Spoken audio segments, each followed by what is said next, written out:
அனைவருக்கும் வணக்கம்.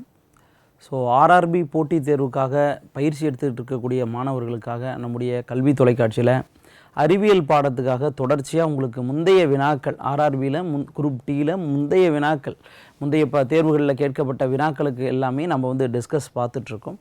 அதனுடைய தொடர்ச்சியாக இன்றைக்கி வேதியியலில் குறிப்பாக எலமெண்ட்ஸ் அண்டு காம்பவுண்ட்ஸ், ஓகேவா, தனிமங்கள் மற்றும் சேர்மங்கள், ஓகேவா, அதனோடு தொடர்புக்கூடிய மெட்டல், நான் மெட்டல், மெட்டலாய்ட்ஸ் மற்றும் சேர்மங்களோடு இருக்கக்கூடிய அந்த ரியாக்ஷன்ஸ், அதை தொடர்பான முந்தைய வினாக்களில் கேட்கப்பட்ட கேள்விகளை பற்றி இன்றைய வகுப்பில் நாம் விரிவாக பார்ப்போம். ஓகேவா, நம்ம வகுப்புக்குள்ளே போகலாம். ஸோ முதலாவதாக வந்து பார்த்திங்கன்னா, ஓகேவா, முதல் கொஸ்டின், ஓகேவா, fill in the blanks using the correct option for the following statement from the given alternatives. குறிப்பாக என்ன சார் சொல்கிறாங்க அப்படின்னு பார்த்தீங்கன்னா, fill in the blanks. குறிப்பாக heating with dash plaster of Paris is obtained. ஓகேவா, எதை plaster of Paris வந்து பார்த்தீங்கன்னா எதோடு வெப்பப்படுத்தப்படும் பொழுது, ஓகேவா, கோடிட்டிடங்களில், ஸோ எதை வெப்பப்படுத்தப்படும் போது நமக்கு வந்து plaster of Paris ஆனது கிடைக்கின்றது அப்படின்னு கேட்குறாங்க. அப்போ இங்கே ஒரு மெட்டீரியல் அது வந்து ஏ அப்படின்னு நம்ம வச்சுக்கோங்க. இதை வெப்பப்படுத்தும் பொழுது நமக்கு இங்கே கிடைக்கக்கூடியது வந்து பார்த்திங்கன்னா என்னது, பாரிஸ் சாந்து, ஓகேவா, பிளாஸ்டர் ஆஃப் பாரிஸ் அப்படின்னு சொல்லுவாங்க. ஓகேவா, பிளாஸ்டர் ஆஃப் பாரிஸ், பாரிஸ் சாந்து என்று இது அழைக்கப்படுது.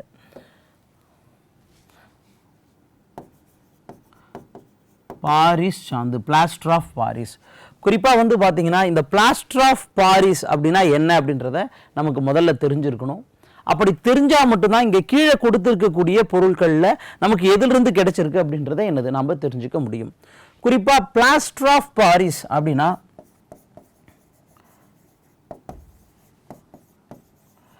பிளாஸ்டர் ஆஃப் பாரிஸ் அப்படின்னா என்னன்னா, ஓகேவா, கால்சியம் சல்ஃபேட், ஓகேவா, கால்சியம் சல்ஃபேட் ஹெமிஹைட்ரேட், இது முக்கியம். ஓகேவா, ஹெமிஹைட்ரேட், கால்சியம் சல்ஃபேட் ஹெமிஹைட்ரேட் அப்படின்னு சொல்லக்கூடியது தான் என்ன அப்படின்னு பார்த்தீங்கன்னா என்னது, இந்த பிளாஸ்டர் ஆஃப் பாரிஸ். ஓகேவா, அப்போ கால்சியம் சல்ஃபேட்னா என்ன அப்படின்றது நமக்கு தெரிஞ்சிருக்கணும். ஓகேவா, கால்சியம் சல்ஃபேட்னா என்ன அப்படின்னு கேட்டிங்கன்னா அதுதான் நமக்கு வந்து ஜிப்சம் அப்படி, இதனுடைய மூலக்கூறுகள் தெரிஞ்சாவே நமக்கு போதும். ஓகேவா, கால்சியம் சல்ஃபேட் டைஹைட்ரேட் அப்படின்னா என்னது, ஜிப்சம். ஸோ இதை நம்ம வெப்பப்படுத்தப்படும் பொழுது தான் நமக்கு அதிலிருந்து அந்த நீர் மூலக்கூறுகள் வெளியேறி நமக்கு என்ன கிடைக்கும் அப்படின்னு கேட்டிங்கன்னா நமக்கு இந்த பிளாஸ்டர் ஆஃப் பாரிஸ் அப்படின்ற பொருளானது என்னது நமக்கு கிடைக்கும். ஓகேவா, கார்பானிக் அமிலம். அப்போ நம்ம மற்ற ஆப்ஷன்ஸையும் நம்ம பார்க்கணும். ஓகேவா, இந்த ஆப்ஷன்ஸை பற்றி மட்டும் நம்ம தெரிஞ்சுக்கக்கூடாது. குறிப்பாக இது காம்பவுண்ட்ஸில் வந்து நம்ம தெரிஞ்சுக்கக்கூடியதாக இருக்கும். அதே மாதிரி ஆசிட் பேஸ் சால்ட்டில் வந்து பார்த்திங்கன்னா சால்ட்டில் வந்து பார்த்திங்கன்னா என்ன வரும்னா இந்த பிளாஸ்டர் ஆஃப் பாரிஸ் அது சம்பந்தமான வினாக்கள் எல்லாமே நம்ம தெளிவாக அதில் புரிஞ்சு வச்சுக்கணும். ஸோ அப்போ நம்ம இதர ஆப்ஷன்ஸ் எல்லாமே நம்ம ஒரு முறை முழுமையாகவே பார்த்துக்கொள்ளலாம். ஸோ இதற்கு சரியான விடை வந்து என்ன அப்படின்னு கேட்டிங்கன்னா தேர்ட் ஆப்ஷன் ஜிப்சம் என்பது தான் இதற்கு சரியான விடை. ஓகேவா, அப்போ இதனுடைய கூற்றுகள் எல்லாத்தையுமே நம்ம பார்ப்போம். ஓகேவா, சரி. ஸோ ஜிப்சத்தை வெப்பப்படுத்தப்படும் பொழுது தான் நமக்கு என்ன சார் கிடைக்கும் அப்படின்னு கேட்டிங்கன்னா பிளாஸ்டர் ஆஃப் பாரிஸ் என்பது கிடைக்கும். ஓகேவா, ஜிப்சம்னா என்ன, இதனுடைய கால்சியம் சல்ஃபேட் டைஹைட்ரேட் அதுதான் முக்கியம். ஓகேவா, கால்சியம் சல்ஃபேட் டைஹைட்ரேட் அப்படின்னு வந்ததுனா இது ரொம்ப கீவேர்டு. ஓகே, 2H2O அப்படின்னா அது டைஹைட்ரேட். அதை வெப்பப்படுத்தும் பொழுது தான் நமக்கு என்ன சார் கிடைக்குது அப்படின்னு பார்த்தீங்கன்னா கால்சியம் சல்ஃபேட் ஹெமிஹைட்ரேட் என்பது கிடைக்குது.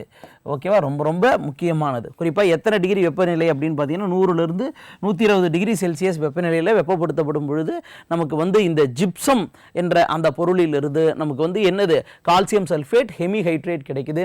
குறிப்பாக இந்த பாரிஸ் சாந்தை வச்சு நம்ம என்ன சார் பண்ணுவோம் அப்படின்னு கேட்டிங்கன்னா சிலைகளினுடைய வார்ப்புகள் தயாரிப்போம். ஓகேவா, மோல்ட். ஓகேவா, அதுக்கடுத்து எலும்புகள், நம்முடைய எலும்புகள் உடைந்திருந்தால் அந்த எலும்புகளை ஒட்ட வைப்பதற்கும் நமக்கு எது சார் தேவை அப்படின்னு கேட்டிங்கன்னா இந்த பாரிஸ் சாந்து என்பது தேவையானதாக இருக்குது. ஓகேவா, இதெல்லாம் கீவேர்ட்ஸ் நீங்கள் ஞாபகத்தில் வச்சுக்கணும். ஸோ அதற்கான என்டையர் ரியாக்ஷன் இங்கே கொடுத்துருக்கேன் பாருங்கள். ஓகேவா, ஸோ இதை வெப்பப்படுத்தும் பொழுது கால்சியம் சல்ஃபேட் டைஹைட்ரேட்டை வெப்பப்படுத்தும் பொழுது நமக்கு கால்சியம் சல்ஃபேட் ஹெமிஹைட்ரேட் என்பது கிடைக்குது, பிளாரிஸ் சாந்து என்பது கிடைக்குது, கூடவே நீராவியும் நமக்கு கிடைக்குது. ஓகே, அப்போ நம்ம அடுத்த ஆப்ஷன்ஸ் எல்லாத்தையும் நம்ம பார்க்கலாம். ஓகேவா, அதே மாதிரி நீங்கள் ஒருவேளை கார்பானிக் அமிலத்தை வெப்பப்படுத்தும் பொழுது அது நமக்கு என்ன சார் கிடைக்கும் அப்படின்னு பார்த்தீங்கன்னா நம்ம அதில் இது CO2 மற்றும் வாட்டராக ஓகேவா நமக்கு கிடைக்கும். ஓகே, அதை வெப்பப்படுத்தும் பொழுது கார்பன் டை ஆக்சைடு வாயுவும் நமக்கு நீரும் கிடைக்கும்.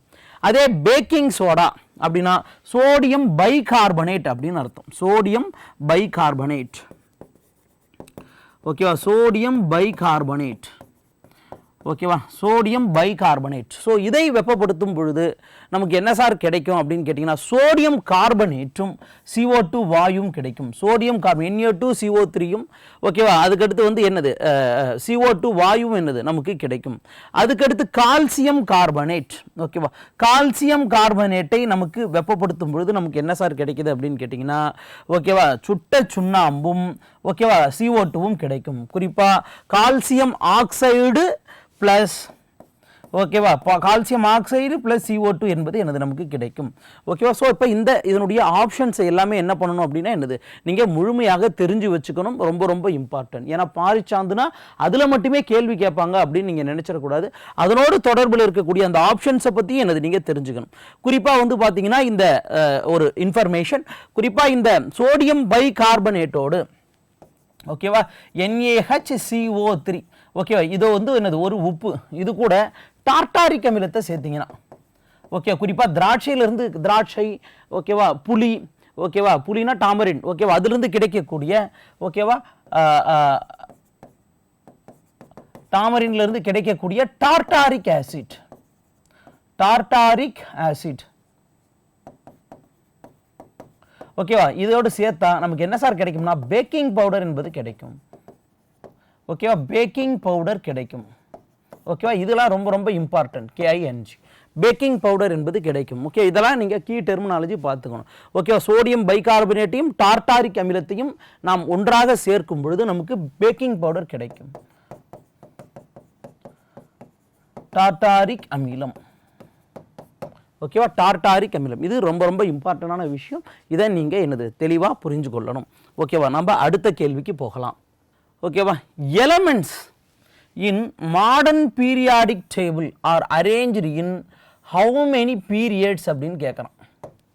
குறிப்பாக இதில் வரிசைகள், நமக்கு வரிசைகள் தொகுதிகள் அப்படின்னு நம்ம என்னது பிரிஞ்சிருப்போம். ஓகேவா, குறிப்பாக தனிமை வரிசை அட்டவணைனா தெரியும். ஓகே, தனிமை வரிசை அட்டவணைனா என்ன சார் அப்படின்னு பார்த்தீங்கன்னா 118 தனிமங்கள் இருக்குது அப்படின்னு நம்ம சொல்லியிருந்தோம் உங்களுக்கு. ஓகே, இந்த உலகத்தில் இருக்கக்கூடிய குறிப்பாக பொருட்கள் இதுவரை கண்டறியப்பட்டவைகளில் ஓகேவா 118 தனிமங்கள் என்பது காணப்படுது. ஓகேவா, அதை நம்ம வந்து எப்படி பிரிச்சிருக்கோம் அப்படின்னு பார்த்தீங்கன்னா என்னது முதல் 2 இதை நம்ம S தொகுதி தனிமங்கள் அப்படின்னு நம்ம பிரிச்சிருப்போம். ஓகேவா, 13லிருந்து 18 வரை இருக்கக்கூடியதை நம்ம P தொகுதி தனிமங்கள் அப்படின்னு பிரிச்சிருந்திருப்போம். அதே மாதிரி 3ஆவதுலேருந்து ஓகேவா 12 வரை இருக்கக்கூடியதை D தொகுதி தனிமங்கள்னு பிரிச்சிருப்போம். இந்த D தொகுதி தனிமங்கள் வந்து ப்ராப்பர்ட்டி S தொகுதி தனிமத்துக்கும் என்னது P தொகுதி தனிமத்திற்கும் இடைப்பட்ட பண்பை பெற்றிருக்கிறதால இதை நம்ம வந்து என்னன்னு சொல்லுவோம், டிரான்சிஷன் எலமெண்ட்ஸ் அப்படின்னு சொல்லுவோம், அல்லது இடைநிலை தொகுதி தனிமங்கள்னு சொல்லுவோம். ஸோ இங்கேயே கொடுத்துருக்காங்க பாருங்க, டிரான்சிஷன் எலமெண்ட்ஸ் அப்படின்னு நம்ம சொல்லுவோம். ஓகேவா, டிரான்சிஷன் எலமெண்ட்ஸ் இடைநிலை தொகுதி தனிமங்கள் அப்படின்னு சொல்லுவோம். அந்த இடைநிலை தொகுதிக்குள்ளே 57 மற்றும் 89 பாருங்க, லாந்தனைடு மற்றும் ஆக்டினைடு, அதனுடைய தொடர்ச்சியாக தான் இந்த F தொகுதி தனிமங்கள் என்பது எனது காணப்படுது. So majority of radioactive elements எல்லாமே எனது இங்கே தான் இருக்குது, அது உங்களுக்கு தெரியும். ஓகே, அப்போ ஆக மொத்தம் எத்தனை தனிமங்கள் அப்படின்னு பார்த்தீங்கன்னா என்னது உங்களுக்கு ஹைட்ரஜனில் ஆரம்பித்து ஒகானிஷியம் வர மொத்தம் 118 தனிமங்கள் என்பது என்னது இதில் காணப்படுது. அப்போ இவற்றை வந்து என்னது சீர்வரிசை படுத்தியிருக்கிறோம் நாம். ஓகே, இதை எப்படி நம்ம சீர்வரிசைப்படுத்தியிருக்காங்க அப்படின்னு பார்த்தீங்கன்னா ஓகேவா பீரியட்ஸ் அப்படின்னு எடுத்துருவோம். இந்த ஹரிசாண்டல் எல்லாமே என்னன்னா பீரியட்ஸாக கொள்ளப்படுது. அதே மாதிரி வெர்டிக்கல் எல்லாமே குரூப்ஸாக கொள்ளப்படுது. அப்போ மொத்தம் எத்தனை குரூப்ஸ் ஆர் அப்படின்னு கேட்டிங்கன்னா 18 குரூப், 1ல் ஆரம்பித்து 18 வரை என்னது இருக்கக்கூடியதாக இருக்குது. அதே மாதிரி பீரியட்ஸில் பார்த்தீங்கன்னா ஹரிசாண்டல் வேஸ் பார்த்தீங்கன்னா உங்களுக்கு மொத்தம் எத்தனை இருக்குன்னா என்னது 7 என்பது காணப்படுது. இங்கே நமக்கு கேட்டிருக்கக்கூடிய கேள்வி என்ன அப்படின்னு பார்த்தீங்கன்னா எத்தனை பீரியட்ஸ் வந்து பார்த்தீங்கன்னா இதில் இருக்குது அப்படின்னு கேட்டிருக்கிறாங்க. ஓகேவா, எத்தனை வரிசைகள் என்பது என்னது காணப்படுகிறது அப்படின்னு கேட்டிருக்காங்க. ஸோ இதில் வந்து பார்த்தீங்கன்னா எத்தனை நமக்கு 7. அதே தொகுதி அப்படின்னு நம்ம எடுத்துக்கிட்டோம் அப்படின்னு பார்த்தீங்கன்னா நமக்கு 18 இருக்குது அப்படின்றத ஞாபகத்தில் வச்சுக்கணும். இது ரொம்ப ரொம்ப ஒரு சிம்பிளான கேள்வி தான். ஆனால் இந்த ஆவர்த்தன அட்டவணையில் இருக்கக்கூடிய பிற பண்புகளையும் என்னது நீங்கள் முழுமையாக பார்க்கணும். குறிப்பாக இதில் மெட்டல், நான் மெட்டல், மெட்டலாய்டு, உலோகம், அலோகம், உலோக போலிகள், அது சம்பந்தமான கேள்விகள் இங்கே கேட்பதற்கு வாய்ப்புகள் உண்டு. குறிப்பாக உலோகம்னா உங்களுக்கு என்னன்னு தெரியும், இந்த மெட்டல்ஸில் ஓகே, அதாவது எந்த ஒரு பொருளை உங்களால் ஒரு கம்பியாகவோ அல்லது தகடாகவோ உருவாக்க முடியுதோ அதெல்லாம் உலோகம். ஓகே, உலோகம் எப்பயுமே வந்து பார்த்திங்கன்னா என்னது, மின்சாரத்தை கடத்தக்கூடியதாக தான் இருக்கும். எந்த பொருளெல்லாம் உங்களால் ஒரு கம்பியாகவோ தகடாகவோ உருவாக்க முடியலையோ அதையெல்லாம் அலோகம், நான் மெட்டல் அப்படின்னு நம்ம சொல்லுவோம். குறிப்பாக ஆக்சிஜனை நம்ம என்னன்னு சொல்லுவோம் அப்படின்னு பார்த்தீங்கன்னா என்னது, நான் மெட்டல் அப்படின்னு சொல்லுவோம். ஹைட்ரஜனை நம்ம என்னென்னு சொல்லுவோம்னா நான் மெட்டல் அப்படின்னு சொல்லுவோம். ஆனால் ஒரு இரும்பு ஃபெரஸை நம்ம என்னென்னு சொல்லுவோம், மெட்டல்னு சொல்லுவோம். ஓகேவா, வெள்ளியை நம்ம என்னென்னு சொல்லுவோம், அதையும் மெட்டல்னு தான் சொல்லுவோம். ஓகேவா, அதற்கடுத்து தங்கம், அயூர்ணம், அதை நம்ம என்னென்னு சொல்லுவோம், மெட்டல் அப்படின்னு தான் சொல்லுவோம். ஏன்னா அதை நீங்கள் கம்பியாகவோ தகடாகவோ என்னது வளைக்க முடியும். ஆபரணங்களையும் நம்ம என்ன செஞ்சு கொள்ளலாம்னா அது செய்து கொள்ளலாம். ஓகேவா, அந்த பாயிண்ட் உங்களுக்கு தெரியும். இதில் உங்களை உலோகங்களும் உங்களால் கண்டுபிடிக்க முடியும், அலோகங்களும் கண்டுபிடிக்கும். ஆனால் உலோக போலிகள் அப்படின்றத கண்டுபிடிக்க முடியாது. உலோக போலிகள்னா என்ன சார், மெட்டலாய்ட்ஸ். குறிப்பாக உலோகத்துக்கான பண்பையும் பெற்று காணப்படும், அலோகத்துக்கான பண்பையும் பெற்று அவைகள் காணப்படும். அப்போ உலோகம் மற்றும் அலோகம் இரண்டு பண்புகளையும் பெற்று காணப்படக்கூடிய இந்த தனிமங்கள் எது எது அப்படின்றத ஞாபகத்தில் வச்சுக்கணும். குறிப்பாக போரான், ஓகேவா, சிலிக்கான், ஓகேவா, தென் அதற்கடுத்து வந்து பார்த்தீங்கன்னா ஜெர்மானியம். ஓகேவா, இது எல்லாமே வந்து பார்த்தீங்கன்னா என்னது உங்களுக்கு நான் மெட்டல்ஸில், இது மெட்டலாய்ட்ஸில் வரக்கூடியதாக இருக்கும். ஓகேவா, குறிப்பாக இந்த ஜெர்மானியம் இதெல்லாம் வந்து பார்த்தீங்கன்னா உங்களுக்கு வந்து இந்த குறைக்கடத்திகளில் பயன்படுத்தக்கூடியதாக இருக்கும். ஸோ அதெல்லாம் வந்து பார்த்தீங்கன்னா என்னது ரொம்ப ரொம்ப இம்பார்ட்டன்ட், நீங்கள் நினைவில் வைத்து கொள்ளணும். ஓகேவா, அதே மாதிரி மந்த வாயுக்கள்னா என்ன சார் அப்படின்னு கேட்கலாம். நோபல் கேசஸ் எது சார் அப்படின்னு கேட்கலாம். ஸோ நோபல் கேசஸ் அப்படின்னு பார்த்தீங்கன்னா எந்த ஒரு பொருளோடும் எளிதில் வினைபுரியக்கூடிய தன்மை என்பது எனக்கு அது எதற்கு கிடையாதுன்னா அதற்கு கிடையாது. குறிப்பாக உங்களுக்கு இங்கே கொடுத்துருக்காங்க பாருங்கள், நியான், ஓகேவா, argon, krypton, xenon, Radon. Okay, இது போன்று இருக்கக்கூடிய அனைத்துமே வந்து பார்த்தீங்கன்னா என்ன சார் அப்படின்னு கேட்டிங்கன்னா உங்களுக்கு மந்த வாயுக்கள், நோபல் கேசஸ் அப்படின்னு சொல்லுவோம். எதனோடும் எளிதில் வினைபுரியக்கூடிய தன்மை என்பது எனது அதற்கு கிடையாது. அதே மாதிரி முதல் 2 தொகுதி குரூப் 1 அண்ட் குரூப் 2 இதை என்னன்னு சார் சொல்லுவோம் அப்படின்னு பார்த்தீங்கன்னா உங்களுக்கு ஓகேவா, அல்கலி மெட்டல்ஸ் அப்படின்னு சொல்லுவோம். அல்கலி, ஓகேவா, அல்கலி மெட்டல்ஸ் அப்படின்னு பார்த்தீங்கன்னா ரெண்டுமே கார உலோகங்கள் அப்படின்னு நம்ம சொல்லுவோம்.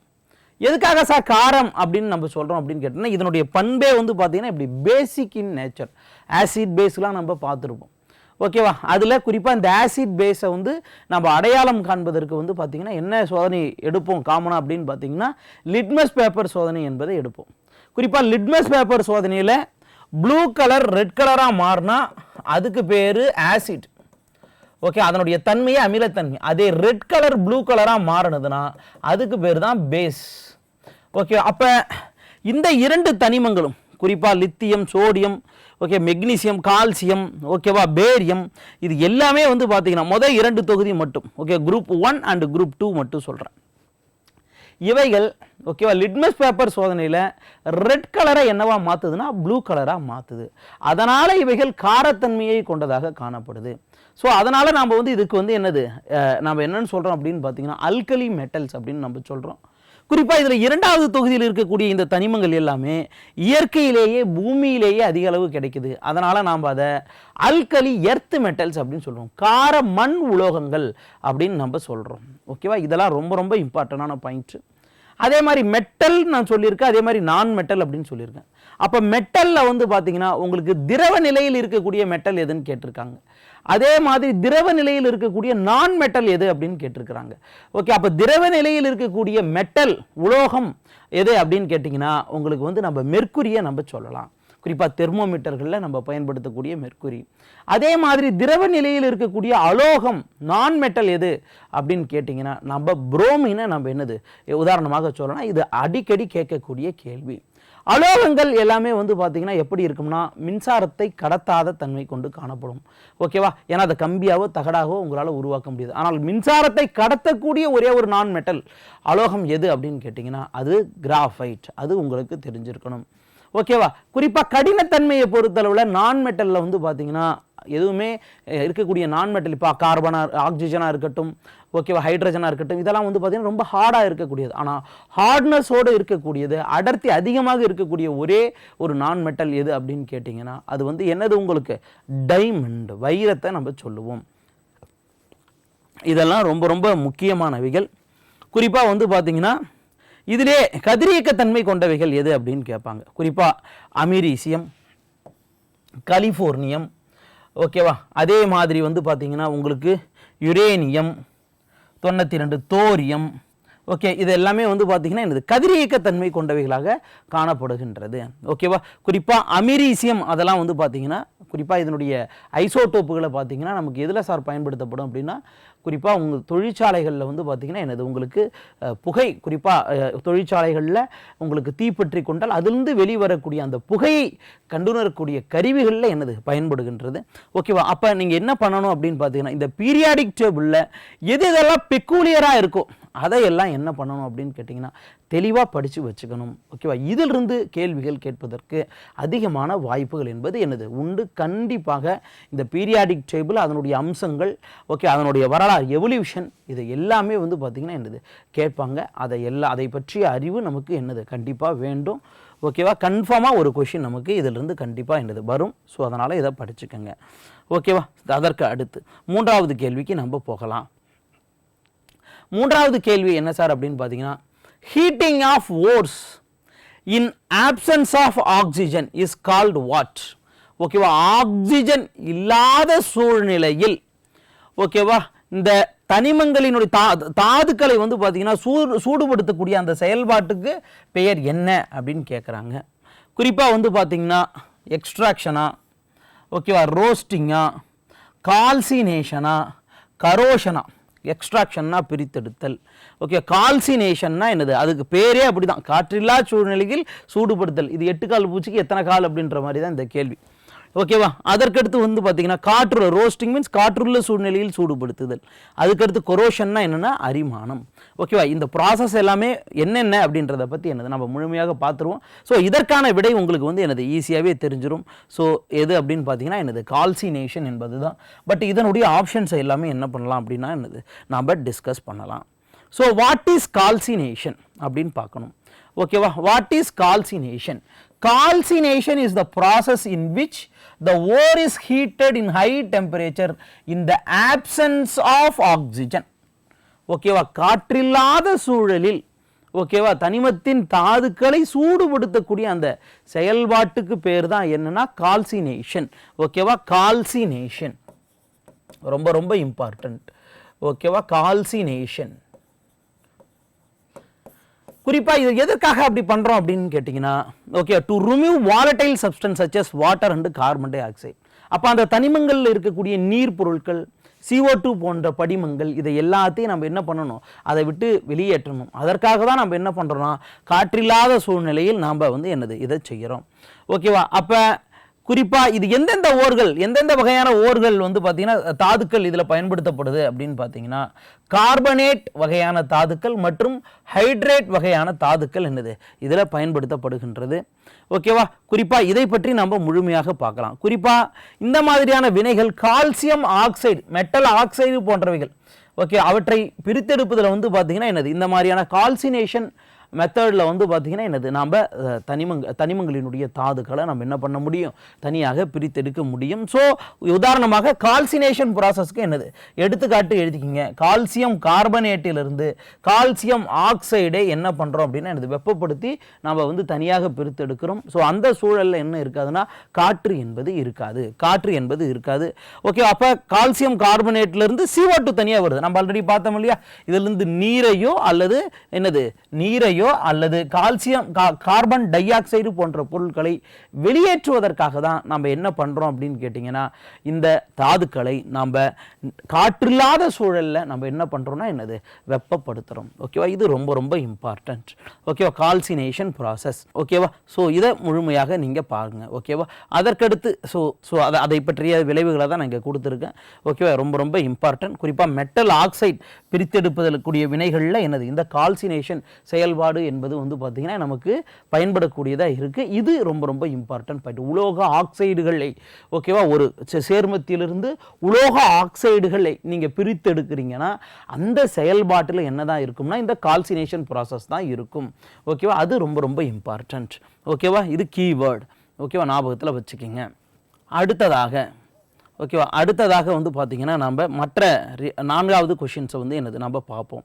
ஓகேவா, so bleaching powder is produced by the action of chlorine on dry slaked lime. Okay, which of the following is an appropriate equation for this? Okay வா, குறிப்பா bleaching powder அப்படின்றத நமக்கு சொல்லிடுறோம். அப்ப bleaching powderனா என்ன சார் அப்படின்னு கேட்டிங்கன்னா கால்சியம் ஆக்சிக்ளோரைட். ஓகேவா, கால்சியம் ஆக்சிக்ளோரைட் அது நமக்கு முதல்ல தெரியணும். ப்ளீச்சிங் பவுடர்னா இதெல்லாம் சேர்மங்களில் நமக்கு படிக்க வேண்டிய விஷயங்கள். Calcium oxychloride.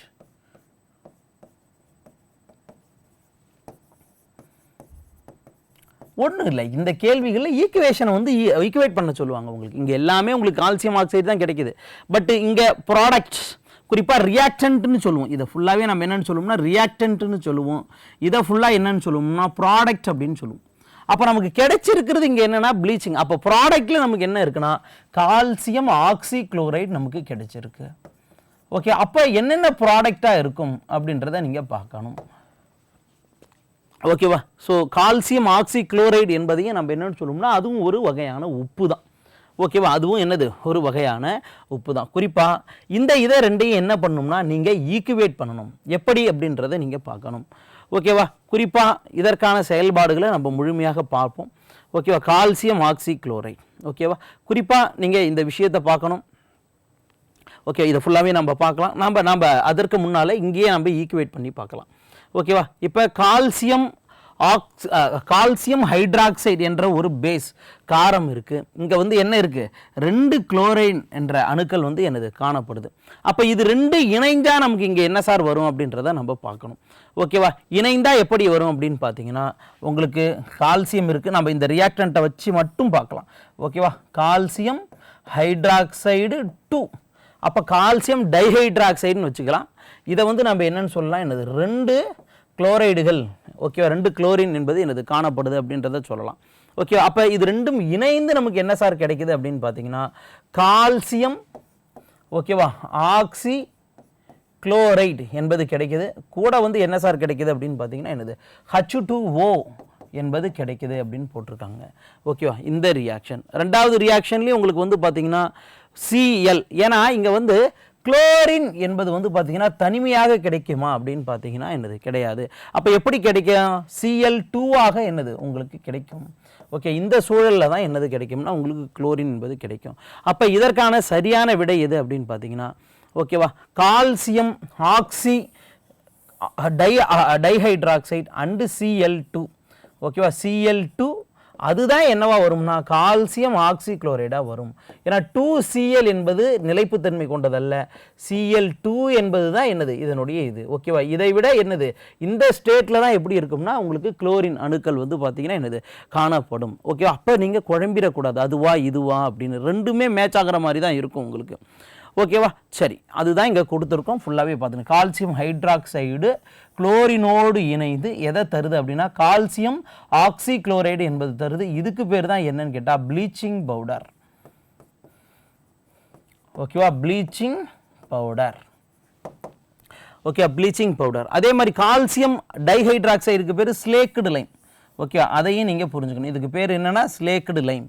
Okay, chlorine case. ஓகேவா, கால்சியம் ஆக்சிக்ளோரைடு தான் ப்ளீச்சிங் பவுடர் அப்படின்னு நம்ம சொல்கிறோம்.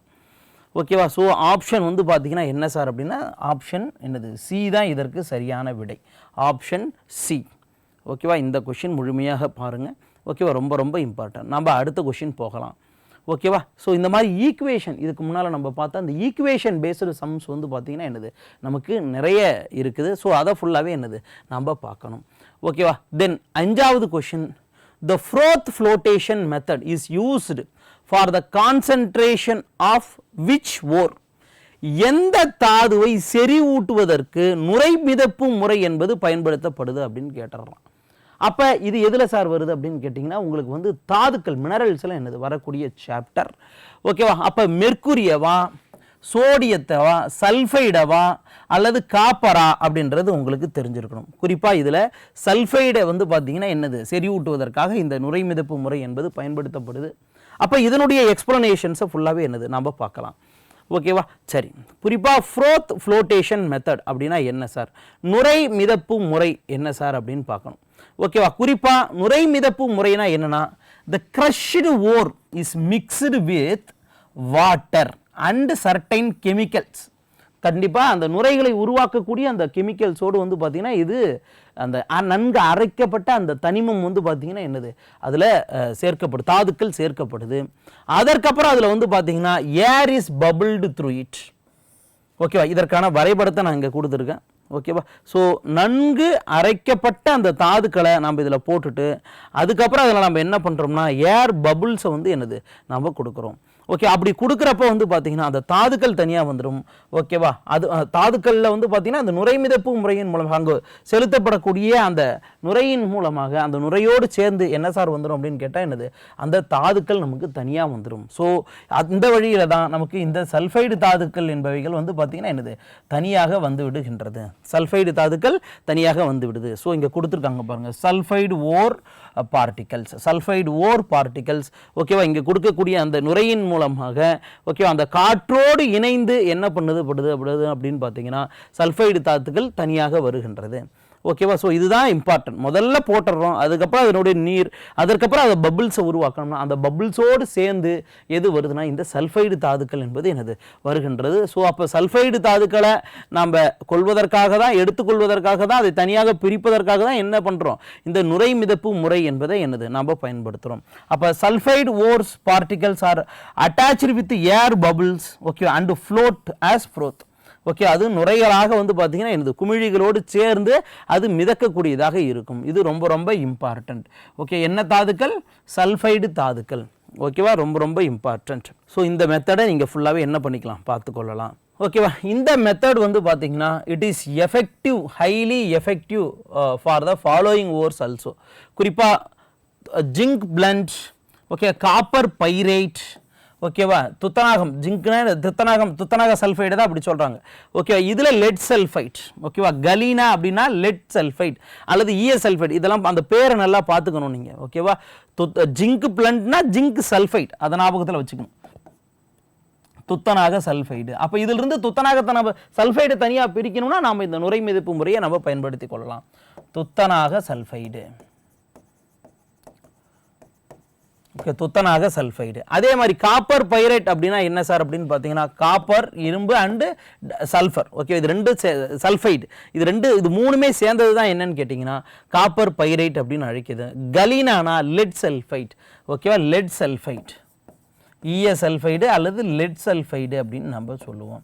ஓகே. அப்போ இவற்றிலிருந்து சல்ஃபைடு தாதுக்களை தனியாக பிரித்தெடுக்கும் பொழுது தான் நமக்கு வந்து என்ன கிடைக்குது அப்படின்னு என்ன நுரை மிதப்பு முறையின் மூலமாக சல்ஃபைடு தாதுக்கள் என்பவைகள் என்னது நமக்கு தனியாகவே கிடைக்குது. குறிப்பாக இதில் வந்து பார்த்தீங்கன்னா நம்ம இந்த பார்ட்டிகல்ஸ், சில கெமிக்கல்ஸ் நம்ம கலக்கிறோம்னு சொன்னோம் இல்லையா, அதில் வந்து பார்த்தீங்கன்னா இந்த தாதுக்கள் ஓகேவா ட்ரையாகவே இருப்பதற்கு நமக்கு வந்து பார்த்தீங்கன்னா அதனோடு நம்ம என்ன சேர்க்கிறோம்னா பைன் எண்ணெயே நம்ம சேர்க்கிறோம். ஓகேவா. அதே மாதிரி இதில் நுரை உண்டாக்கிகளையும் என்னது நாம் சேர்க்குறோம். அப்போ இதன் விளைவாக வந்து பார்த்தீங்கன்னா உங்களுக்கு என்ன கிடைக்குதுன்னா இந்த சல்ஃபைடு தாதுகள் தனியாக பிரிந்து உங்களுக்கு வந்து பார்த்தீங்கன்னா நுரையோடு சேர்ந்து இந்த சல்ஃபைடு தாதுக்கள் தனியாக கிடைக்கின்றது. அப்போ கீழ் கொடுக்கப்பட்ட அந்த தாதுக்களில் சல்ஃபைடு தாதுக்களை தனியாக பிரித்தெடுப்பதற்கு தான் என்ன பயன்படுத்தப்படுகிறது அப்படின்னு கேட்டிங்கன்னா இந்த நுரை மிதப்பு செயல்பாடு என்பது என்னது பயன்படுத்தப்படுகின்றது. ஓகேவா. ஸோ இது போன்ற அந்த தேர்வுகளில் இருக்கக்கூடிய இந்த பாடங்கள் பிரிவுகள் எல்லாம் இந்த மாதிரி நாம் டீப்பாக படித்தோம்னாவே கண்டிப்பாக இந்த தேர்வில் நம்ம என்னது எளிதாக நம்ம வெற்றி பெற முடியும். மேலும் இன்னொரு தொடரில் முந்தைய வினாக்களோடு RRBக்காக உங்களை நான் சந்திக்கிறேன். நன்றி.